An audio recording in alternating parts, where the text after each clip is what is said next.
Welcome to Blizzard Fire. We hope this video helps fire up your solution. You begin by confirming prerequisites: business manager access, a pixel ID, and a system user with a token.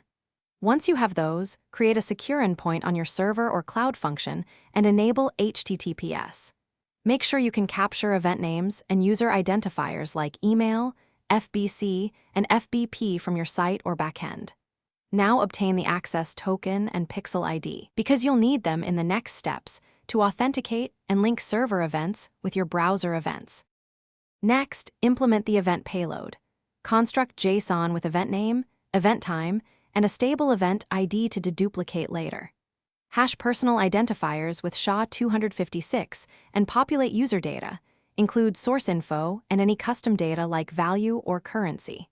Then send a post request to /pixel ID/events using the access token in the query string for authentication. Once done, log responses and status codes so you can confirm success. And finally, verify integration in Events Manager by sending test events and watching diagnostics. Make sure event ID values match browser and server events for deduplication. If you see duplicates, adjust event ID strategy. If events fail, check JSON structure, confirm the access token scope, and that your server clock is accurate, and rehash PII correctly.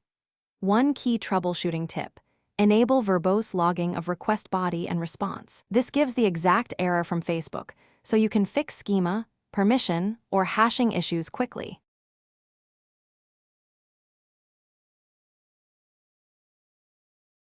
Thanks for watching. If you found this helpful, don't forget to like and subscribe.